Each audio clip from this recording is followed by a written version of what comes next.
Dah. Hah? Saya dah mak. Katuk tak katuk? Katuk.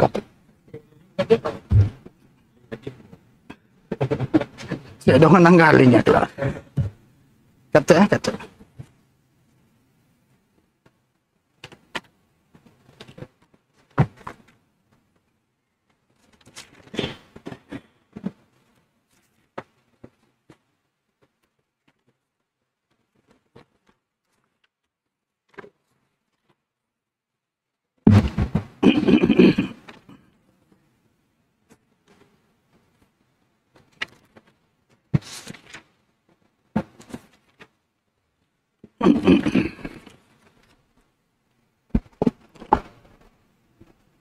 Marilah kita lihat suratul An'am, bermula daripada ayat 152. A'udzu billahi minasyaitonir rajim. Bismillahirrahmanirrahim. ولا تقربوا مال اليتيم إلا بالتي هي أحسن حتى يبلغ أشده وأوفوا الكيل والميزان بالقسط لا نكلف نفسا إلا وسعها وَإِذَا قُلْتُمْ فَاعْدِلُوا وَلَوْ كَانَ ذَا قُرْبَى وَبِعَهْدِ اللَّهِ أَوْفُوا ذَلِكُمْ وَصَّاكُمْ بِهِ لَعَلَّكُمْ تَذَكَّرُونَ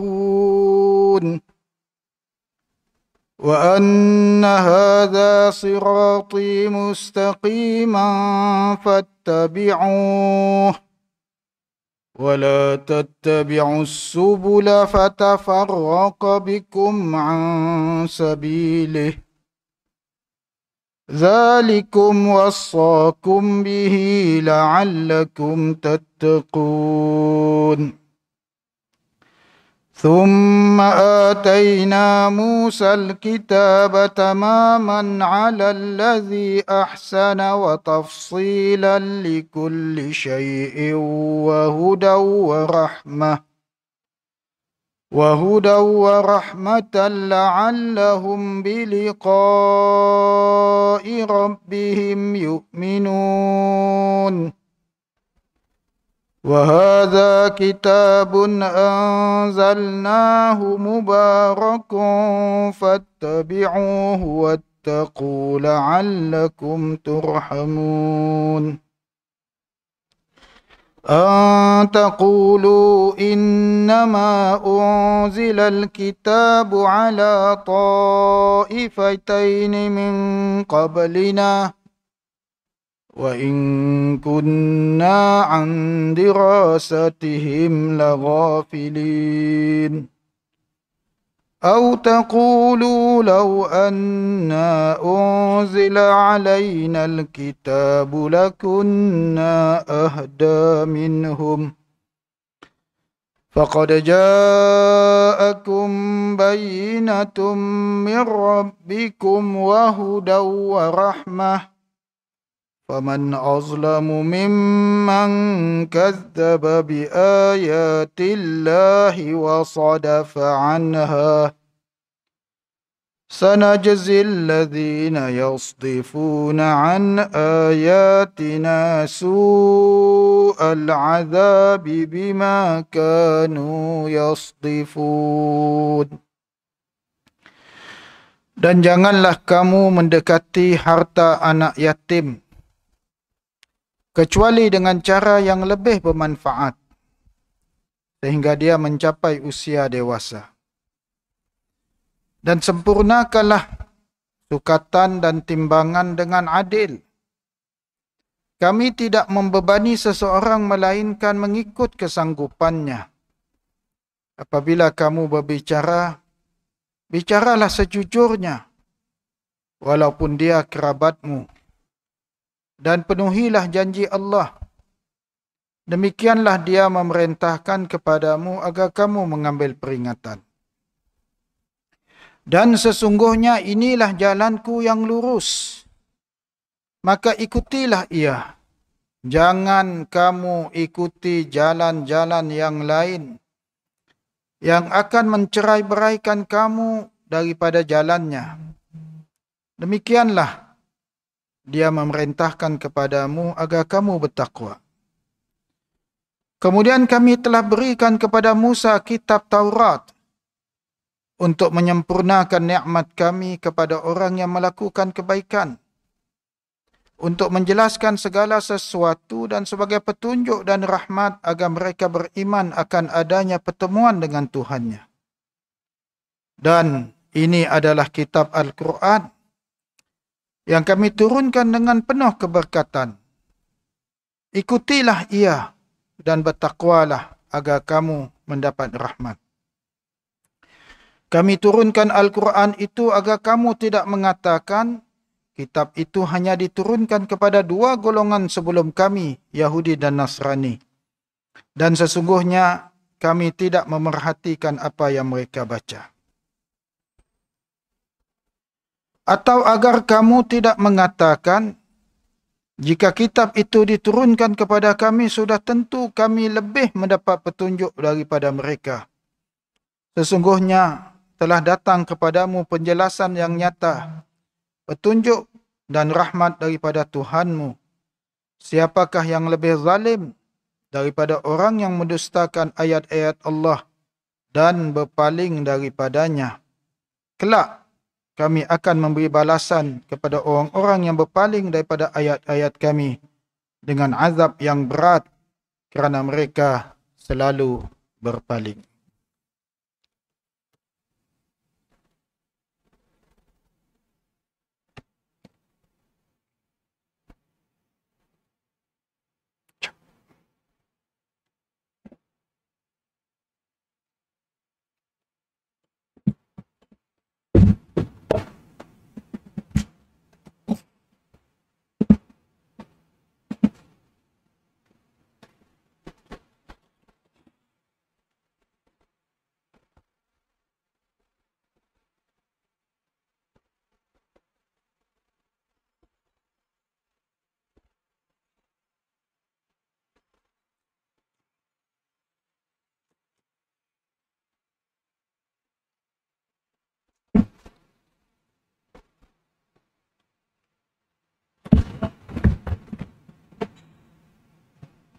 Bismillahirrahmanirrahim. Alhamdulillahi rabbil alamin. Wassalatu wassalamu ala asyrafil anbiya'i wal mursalin wa ala alihi wa sahbihi ajma'in. Allahumma faqihna fid din wa 'allimna at-ta'wil wahdina siratakal mustaqim. Allahumma 'allimna ma jahilna wanfa'na bima 'allamtana wa zidna 'ilma. Assalamualaikum warahmatullahi wabarakatuh. Muslimin muslimat yang dirahmati Allah, beberapa minggu yang lalu dan dua kali kuliah mungkin silap saya, kita membincangkan ayat 151, 152, 153 berkaitan dengan titah perintah Allah. Dan bila kita sebut titah perintah Allah itu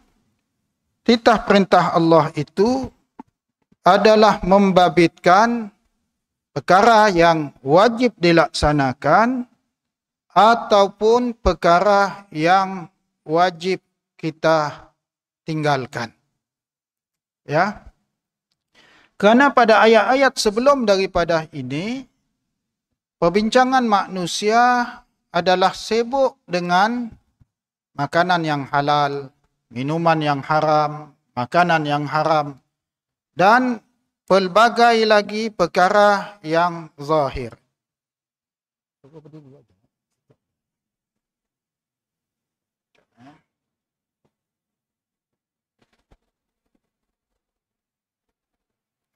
Tahu tak saya?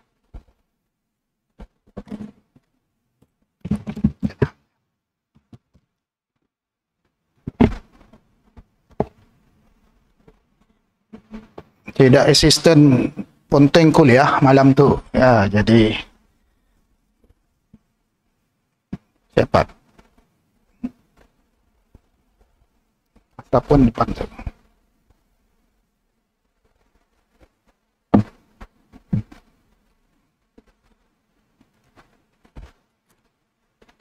Ataupun tidak ya.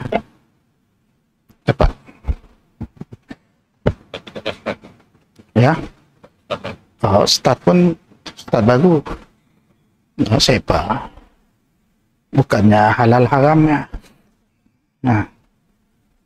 Kena ditutup tangan. Okey.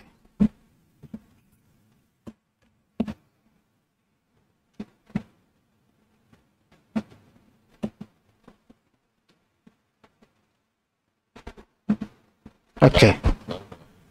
Nah. Siapa asalnya dengar bunyi aja. Angotlah orang nangga di pusing-pusing kita. Ya.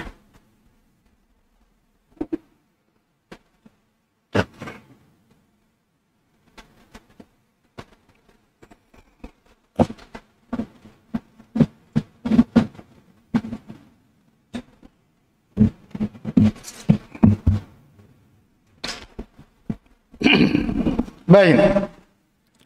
Dalam ayat ke-151 surah Al-An'am, Allah Azza wa Jalla berfirman, "Qul ta'alau atlu ma harrama rabbukum 'alaikum." Katakanlah wahai Muhammad, mari aku bacakan untuk kamu apakah perkara-perkara yang haram untuk kamu.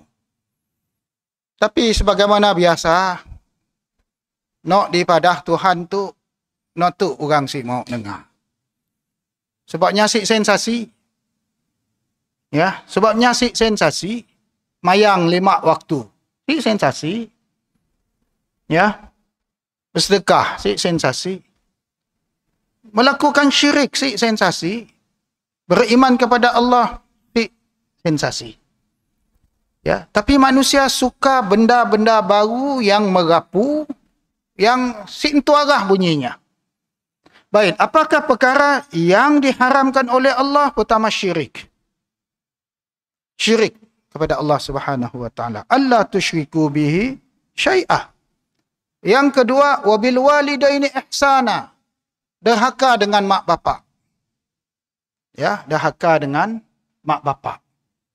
Ya, orang anggap benda tu biasa aja bah. Ya.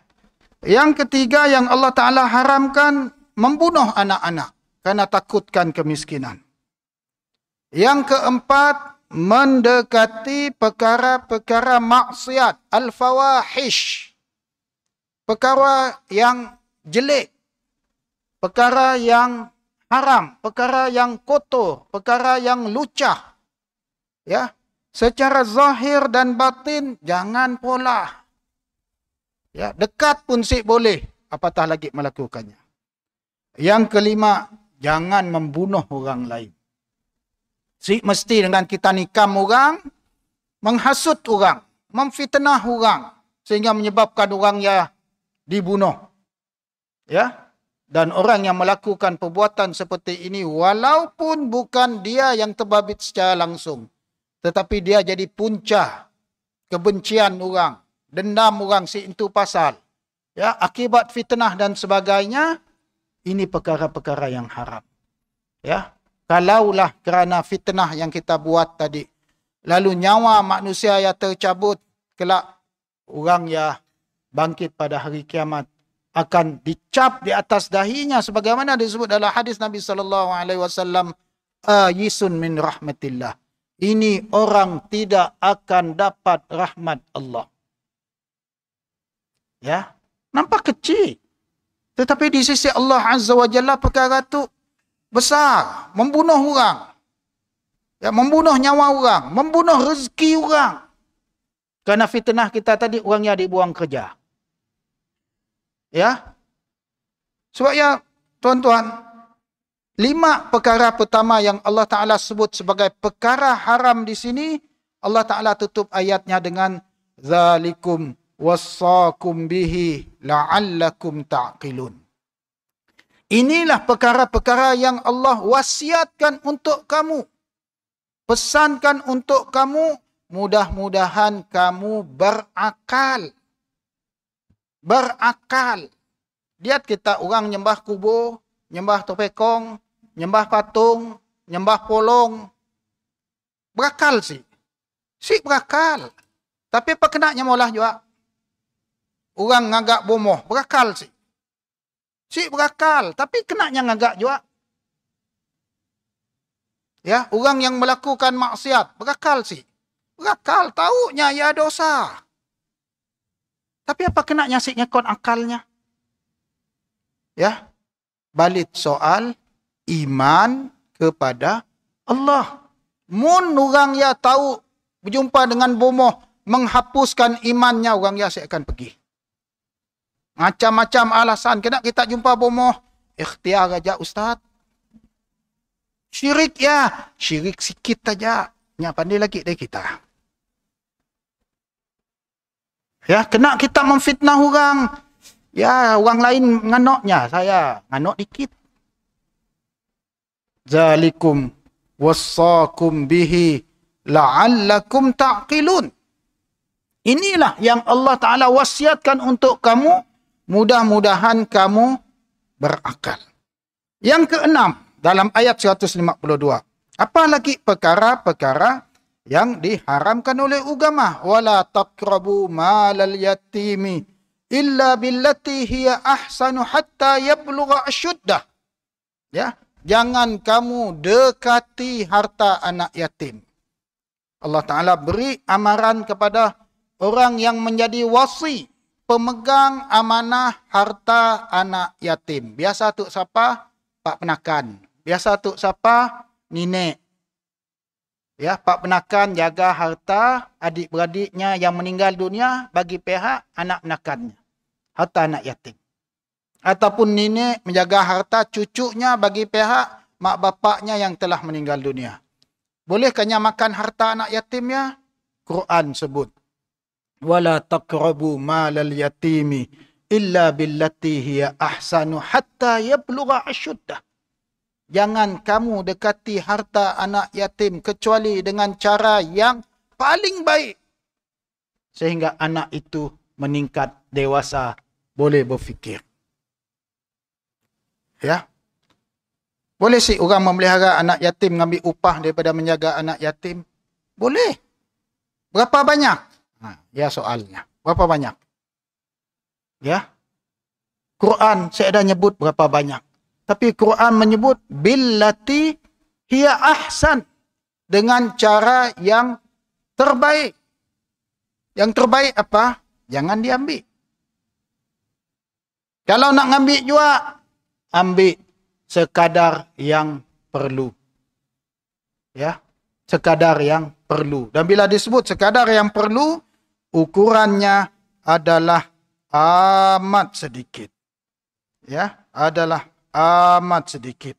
Ya, Syekh As-Sa'di rahimahullahu taala menyebut illa billati hiya ahsan, kecuali dengan cara yang paling baik, yaitu dengan cara untuk memperelokkan harta mereka dan mendatangkan ya manfaat untuk mereka.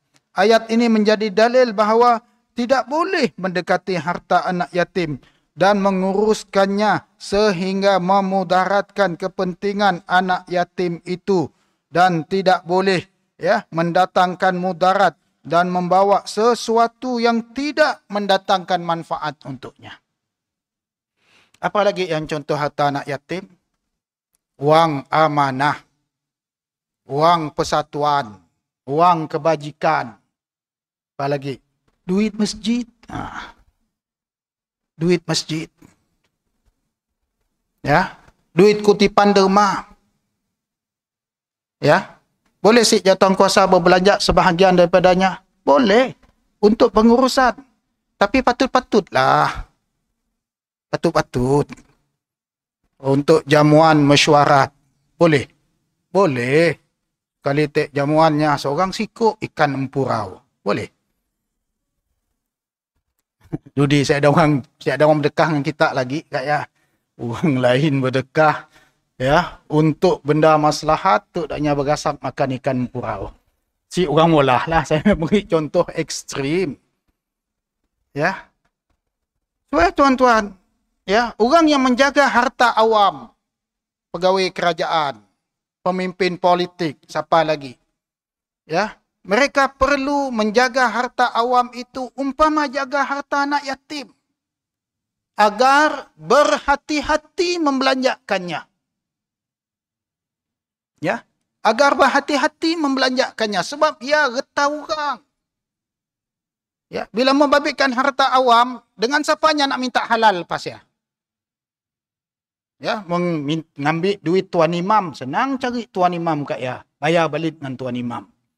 Ataupun minta halal daripada tuan imam. Ya. Tapi mun membabitkan harta orang ramai, seninya nak bercari. Ya, seninya nak bercari. Ya, sebab itu muslimin muslimat yang dirahmati Allah, ini perkara-perkara haram yang Allah Taala sebut. Bukan sekadar haram, super haram. Kita gagu nanya apa nama tadi, nasi lemak tu saya ada cap halal, boleh sih makan. No halal ya yang you tanya. Ya, sumber tadi halal ke haram, no ya sih ditanya. Ya. Oh, bukan rasuah tu hadiah. Ya. Bukan rasuah tu sedekah. Orang miskin sedekah dengan orang kaya. Ya, baru hebat. Ya. Wala taqrabu malal yatimi illa billati hiya ahsan. Jangan dekati harta anak yatim itu melainkan dengan cara paling baik. Tak maaf saya sebutlah bangkali budaya kita.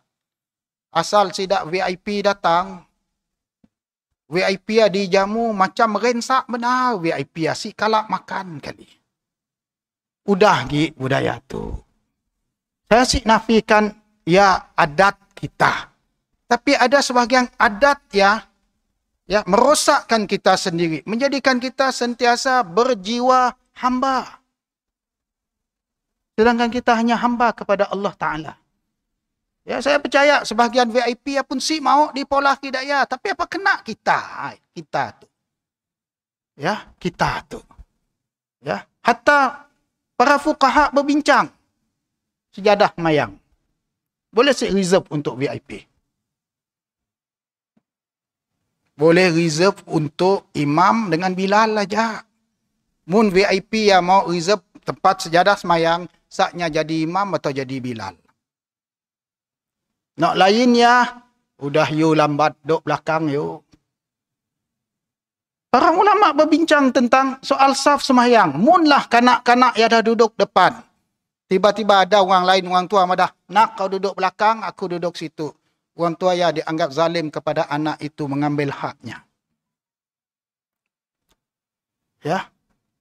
Supaya tuan-tuan menguruskan harta awam sesuatu yang amat sukar. Ia membabitkan soal halal haram yang ditentukan oleh Allah Azza wa Jalla. Ambil sekadar yang perlu, yang tidak datang kepada mudarat. Ya, kita, agama kita ngajar, ya, soal keadilan, soal sama rata, soal memastikan karamah insan, kemuliaan insan itu perhambaannya hanya kepada Allah. Ya, dan sesama insan itu kebaikan itu ditebarkan seluas yang mungkin. Ya, VIP tak datang nak jamu-jamu, apa yang orang lain makannya makan juga. Ya, melainkannya gaut lah. Oh, janganlah muridnya daging. Kesianlah, sedah kelak balik pencot-encot cik boleh berjalan. Ya, tapi janganlah, oh tu VIP tek daging juga, wagyu beri. No, kita orang tek semua daging keras. Udahlah gigi batu semua. Siapa kita orang kampung. Ya, jangan kita ya. Baik. Ini sebahagian kita dah sebut pada minggu-minggu yang lalu. Yang ketujuh yang saya nak sebut pada minggu ini, yang ke-8 sebenarnya, ialah perintah Allah Azza wa Jalla, wa auful kaila wal mizana bil qist. La nukallifu nafsan illa wus'aha. Dan hendaklah kamu menyempurnakan, ya, menyempurnakan timbangan al-kail wal mizan, sukatan dan timbangan secara adil, dan penuhilah ia semampu yang kamu mungkin akan kesempurnaannya. Allah Ta'ala perintah kita bila berjual beli, berurusan dengan manusia, sukat mesti betul, timbang mesti betul. Ni nak kena ke kita, mun dah janji kerja pukul 8 sampai pukul 5. Jangan cari diskaun pukul 10.30 pergi minum di kedai. Pergi minum di kedai, bansi balik, tambah balik. Sebab kontrak kita kerja kedaya. Saya kerja kedai Cina, Ustaz. Sepalah. Misi. Kontrak janji kita. Ya. Yang berjual barang punya sekilo, setepat yang mungkin. Wa auful kaila wal mizana bil qist. Allah Ta'ala sebut, sempurnakanlah timbangan dan sukatan itu secara al-qist. Al-qist itu tepat, adil. Si boleh lari, walau sedikit. Supaya kita takjub kadang orang kampung, dah timbang, ngam, sekilo. Tambahnya sikit lagi sedekah untuk kita, katanya. Dan yang miskin, si kaya, tapi hidup bahagia. Kenapa? Takut terambil hak orang lain. Orang yang ambil kontrak, mula jeraya. Mun jeraya ya mesti sekaki lah. Ya, jangan dicuri lagi. Ya, dicuri lagi kuranglah 10 cm. Bila ditanya, dicek, apa kena kurang? Oh, tanah tu turun sebenarnya. Lalu tanah salah. Ya. Soal barang tu, tuan-tuan, jual beli, ya, muamalah sesama manusia tu perkara yang amat sukar. Sehingga Allah Ta'ala sebut satu surah yang khusus di dalam Al-Quran, surah Al-Mutaffifin. Surah berkaitan dengan orang yang mencuri dalam timbangan dan sukatan. Wailul lil mutaffifin. Allazina idza iktalu 'alan nas yastawfun wa idza kaluhum aw wazanuhum yukhsirun. Ala yazunnu ulaika annahum mab'usun li rabbil alamin. Celakalah, kata Allah Ta'ala. Neraka wellah untuk orang yang mencuri dalam timbangan dan sukatan. Allazina idza iktalu 'alan nasi yastawfun. Munya beli barang yang minta timbang betul. Tapi munya nyukat barang jual dengan orang, yang akan merugikan orang. Kata Allah Ta'ala, ala yazunnu ulaika annahum mab'usun. Mereka ini tidak percayakah bahawa besok mereka akan dibangkitkan di hadapan Rabbul Alamin.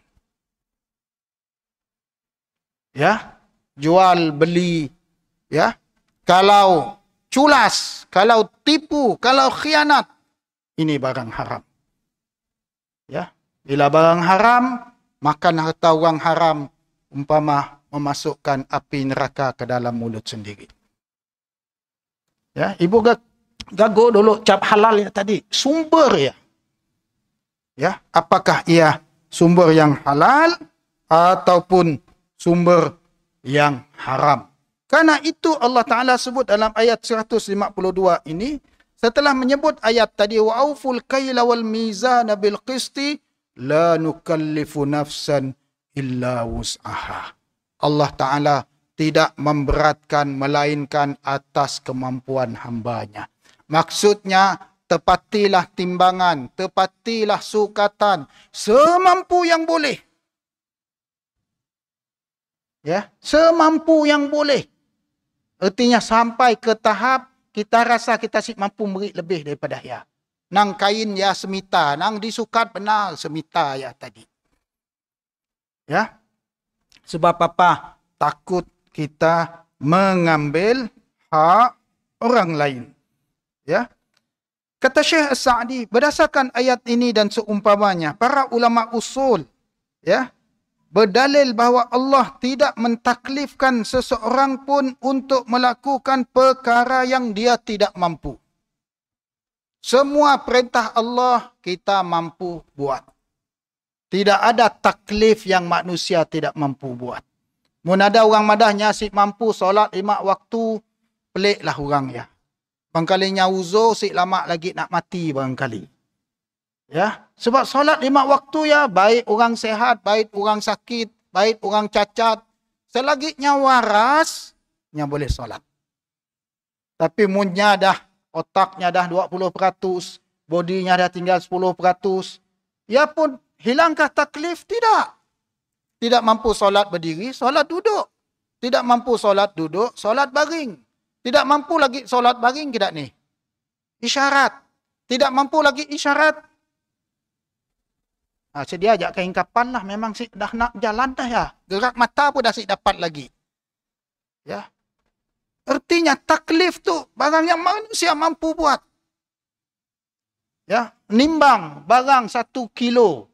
Si mampu kah? Mampu. Apa kena berinya 999 gram aja? Ni pergi segram teh. Oh tu pakai pala untung. Haram barangnya. Hak kurang. Hak kurang. Ya. Sebab itu kata Syekh As-Sa'di, ayat ini menunjukkan Allah beri taklif barang yang manusia mampu buat. Ya. Dan barang siapa yang bertakwa kepada Allah atas apa yang diperintahkan, melakukan apa yang mampu dilakukan, maka itulah sesuatu yang Allah Ta'ala akan maafkan untuknya. Ya, si mampu lebih daripada apa yang dapat dilakukan. Yang ke-9, apalagi perintah Allah kepada kita, wa idza qultum fa'dilu walau kana dza qurba. Apabila kamu bercakap, bercakaplah secara yang adil walaupun terhadap kaum kerabat. Manusia sifat taksub si dapat buang. Memang ya dah lumrah hidup kita. Ya, membela adik-beradik, kaum kerabat, kaumnya, negerinya, seagamanya, sebangsanya, ya fitrah manusia. Tetapi begitu pun Allah Ta'ala perintahkan kita berlaku adil. Ya, saudara kita betul, kita perlu sebut nyatu betul. Saudara kita silap, kita perlu sebut silap. Ya, silap. Bukan bererti bilanya silap, kau nang si guna terus. Ni si. Silap pada perkara berkenaan, betulkan dan move on. Ya, teruskan kehidupan seperti biasa. Ria kau ngano aku salah. Awak nang kau salah. Inilah gaya anak mula. Ya. Ginilah nak mula orang salah. Suruhnya apa betulkan. Dalam agama menurang silap, apa patut dipolah? Istighfar. Bertaubat, minta ampun daripada Allah. Mudah habis. Si boleh ingat lagi. Ya. Si guna bang mat ya dolok sama dengan aku nyabung manok. Bila dolok ya? Tahun 70 dolok. Kawan dah bertaubat tahun 71. Kini itu dah 50 tahun dah. Udah cerita ya. Buka cerita baru. Ya, tetapi yang salah mesti disebut perkara ya salah. Masalah manusia ramai bercita-cita jadi nabi dan rasul. Maksum, saya ada salah. Ya. Bila salah mesti diperbetulkan. Imam kita silap, mayang isyak 5 rakaat. Apa patut kita pola? Tegurlah.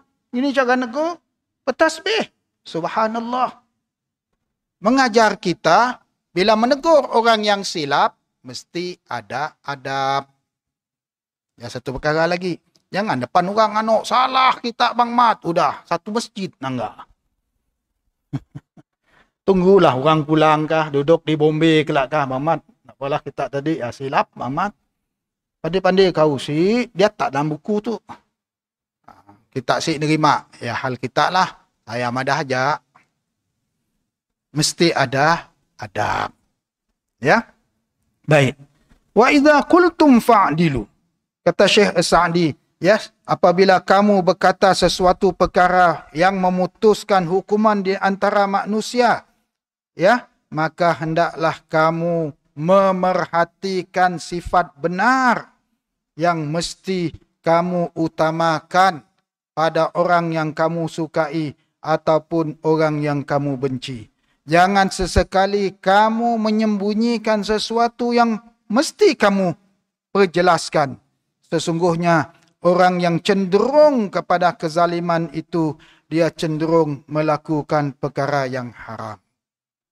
Ya, kata Syekh As-Sa'di lagi, bahkan apabila berkata orang alim, ya, mereka hendaklah menyampaikan yang hak itu kepada yang berhak dan menjelaskan mana satukah yang hak dan mana satukah yang batil. Dan para fuqaha menyatakan qadhi, hakim, wajib ke atasnya berlaku adil di antara dua pihak yang bertelingkah fi lahzihi wa lafzihi. Ya, hakim mesti berlaku adil di antara dua pihak bertelingkah fi lahzihi. Munya nangga nyatuk sekali, nyatuk mesti nangga nyatuk sekali juga. Munya nangga nyatuk dua kali, nya mesti nangga nyatuk dua kali juga. Sehingga demikian mesti berlaku adil. Jangan kada nyatuk tek gengnya, muka nangga si aja. Jelin nanya, muka marah. Ya, qadiyah tidak berlaku adil. Walafzihi, dan pada perkataannya, ia mesti berlaku adil. Dan perkara itu, tuan-tuan, amat suka. Amat suka. Ya, terutama bagi orang yang bercakap soal hukum hakam. Orang suka nak dengar hukum yang nya suka aja. Nak dengar hukum yang orang si suka tu susah. Ya. Madah orang ramai senang. Madah nganak atas nun. Ampun tuanku, haram ya tuanku. Ini nak nyebut. Ya. Berpeluh juga dak bibir dak muka tu nak kelakar. Ya. Mu menyebut halal te, sibuh jauh, sibuh berampun-ampun lagi. Halal tuanku. Minta bagi patik sikit tuanku. Tapi mu nak nyebut haram tak ke dak ni? Ya. Wa iza qultum fa'dilu walau kana dha qurba. Beri nasihat dengan mak bapak kita. Benda silap. Ke dak ni? Kecil hati kelak, dahaka. Si dipadah kelak, kesiannya kena azab Allah Ta'ala. Ini nak madah. Ini nak madah. Sebab Quran sebut, fa'dilu. Berlaku adil lah. Kena cari cara. Bagi memastikan perintah Allah itu dipatuhi. Wa bi'ahdillahi awfu. Yang ke-10. Dan dengan janji Allah kepada kamu itu dan apa yang kamu janjikan kepada hamba-hamba Allah hendaklah kamu tunaikan, dan itu suatu kewajipan dan haram bagi kamu mengabaikannya. Orang selalu madah nak esok kita jumpa di pasar pukul 9 noh, insya-Allah. Tapi lah matinya madah si ada aku nak pergi. Bila kita sebut insya-Allah, ya kita janji dengan siapa? Kita janji dengan siapa? Kita janji dengan Allah Ta'ala. Bersaksikan Tuhan. Mun si mau pergi pada terus terang, minta maaf Bang Mat, saya si dapat pergi. Kena. Si bolehkah? Tak maaf si dapat. Yang tukang pejal tadi pun satu hal. Kau mesti dapat. Tak maaf si dapat. Udah. Tukar tajuk lain kelakar. Tapi jangan jual nama Tuhan. Itu masalah kita. Ya. Apatah lagi janji-janji yang lain. Dan banyak janji manusia tu, terutama janji mulut tu, yang kita ingkar sesama hamba. Nak dengan Tuhan saya berkata lagi lah. Siapalah nak dengan Tuhan kita boleh minta ampun. Nak dengan manusia tak? Ya. Nak dengan manusia. Ramai orang suka berjanji. Ya. Sedangkan mereka lupa mungkir janji itu perkara yang Haram. Ya, perkara yang Allah Ta'ala sebut sebagai haram. Wa bi'ahdillahi awfu. Dzalikum wassaakum bihi la'allakum tadhakkarun. Inilah semua perkara yang Allah Ta'ala wasiatkan untuk kamu, pesankan untuk kamu. Mudah-mudahan kamu ingat. Lihat kita. Nak 5 mula-mula mudah-mudahan kamu berakal. Nak 4 tu, mudah-mudahan kamu ingat. Apa sebab nak tu kita selalu lupa. Makan harta awam, harta anak yatim, lupa. Ya harta orang. Ya. Adil pada sukat dan timbang, lupa. Lupa. Udah untung, mau untung lagi. Udah untung 10%, 12% lagi. Tambah lagi, 15% lagi. Ujung-ujung, ya, masuk pada perkara yang haram. Ya. Kemudian berkata benar, kita selalu lupa. Ya bukan kelakar pula, tapi dipusinnya ayat. Ya, dipusinnya ayat. Itu betulkah salah? Nak madah salah, takut orang marah. Yang tu kurang tepat yo. Kurang tepat. Orang nanya, betulkah salah? Sahkah batal? Anda tu bukan cik batal, tapi nya kurang afdal sikit. Supaya Tuhan nyebut, Zalikum wassakum bihi la'allakum tazakkarun. Allah Ta'ala berpesan agar kamu selalu ingat janji. Ada aku berjanji dengan kamu kah? Ditunjuk handphone. Ada tak jawab yang baik? Pukul 9 janji. Oh, pukul 9. Pukul 9.59 pun pukul 9. Betul. Nama anak pebulak apa?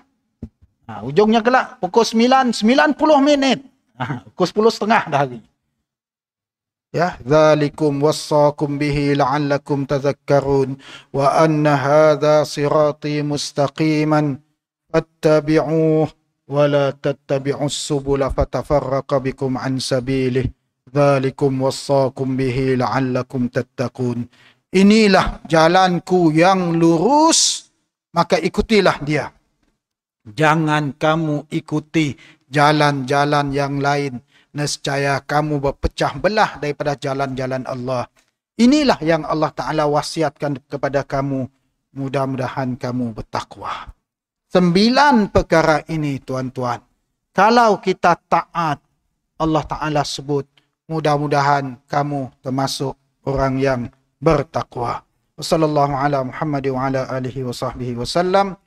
Wassalamualaikum warahmatullahi wabarakatuh.